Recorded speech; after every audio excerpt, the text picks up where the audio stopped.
আজ আমরা ভারতের আকাশে একটা নতুন যুদ্ধের গল্প বলবো। একটা এমন লড়াইয়ের কথা যেখানে প্রযুক্তির জোরে কে জিতবে সেটাই দেখার। আর এই গল্পের শুরুটা হচ্ছে একটা বিশাল সংখ্যা দিয়ে 10,000 কোটি টাকা। এটা হলো একটা নতুন সরকারি স্কিমের সম্ভাব্য সাইজ, যার একমাত্র লক্ষ্য ভারতের ড্রোন ইন্ডাস্ট্রিকে একটা অন্য লেভেলে নিয়ে যাওয়া। এই প্ল্যানটার নাম দেওয়া হয়েছে ড্রোন শক্তি। আর এই ডিজাইনটাই এমনভাবে করা হয়েছে যাতে এই সেক্টরের গ্রোথের পুরো খেলাটাই পাল্টে যায়। তো আসল প্রশ্নটা হলো, সরকারের এই বিশাল উদ্যোগের ফলে কারা সবচেয়ে বেশি লাভবান হবে? চলুন একটু গভীরে গিয়ে দেখি এই রেসে কারা এগিয়ে আছে। আচ্ছা, তাহলে সবার আগে চলুন ড্রোন শক্তি উদ্যোগের নিয়মকানুনগুলো একটু বুঝে নিই। মানে খেলার নিয়মটা আসলে কি?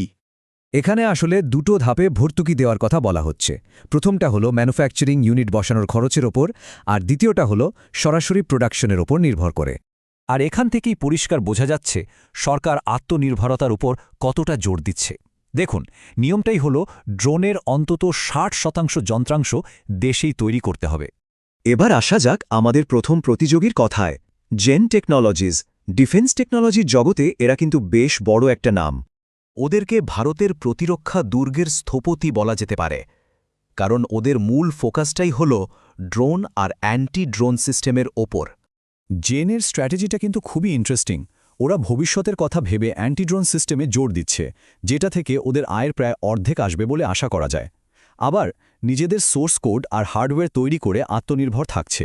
শুধু তাই নয়, মোটর বা রোবোটিক্সের মতো ফিল্ডে এগিয়ে থাকতে ওরা অন্য কোম্পানিও কিনে দিচ্ছে। আর সাথে তো এআই ইন্টিগ্রেশন আছে।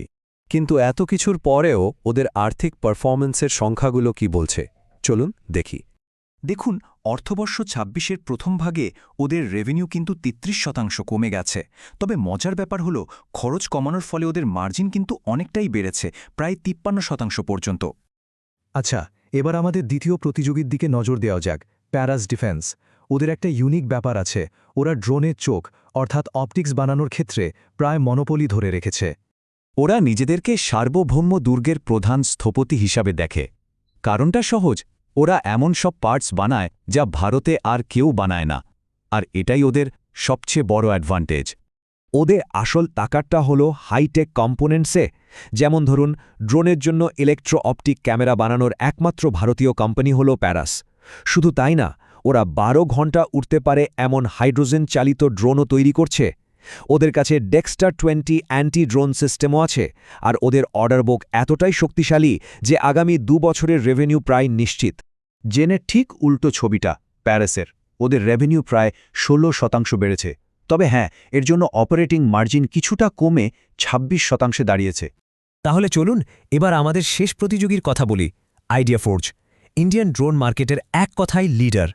ওদেরকে বলা হয় আকাশের রুক্ষ স্মার্টফোন। প্রায় ২ দশকের অভিজ্ঞতা নিয়ে আইডিয়া ফোর্জ কিন্তু মার্কেটে একটা জাঁকিয়ে বসার মতো জায়গায় আছে। ব্যাপারটা ভাবুন, ভারতের ড্রোন মার্কেটের পুরো ৫০%ই ওদের দখলে। আর শুধু ভারতেই নয়, ডুয়াল ইউজ মানে মিলিটারি আর সিভিলিয়ান দুই কাজেই ব্যবহার হয় এমন ড্রোন বানানোর ক্ষেত্রে ওরা বিশ্বের ৩ নম্বরে আছে। ওদের ড্রোনের কোয়ালিটি কিন্তু অসাধারণ। সিভিল আর মিলিটারি দুই ক্ষেত্রেই সার্টিফাইড। -30 থেকে শুরু করে ৫৫°C পর্যন্ত তাপমাত্রায় কাজ করতে পারে। এমনকি ন্যাটো স্টক নম্বরও পেয়েছে, যা ওদের গ্লোবাল স্ট্যান্ডার্ড প্রমাণ করে। আর এখন তো ওরা আমেরিকার মার্কেটেও ঢুকছে। কিন্তু এত সাফল্যের পরেও মার্কেটের এই লিডার এখন বেশ বড়সড় একটা ঝড়ের মুখে।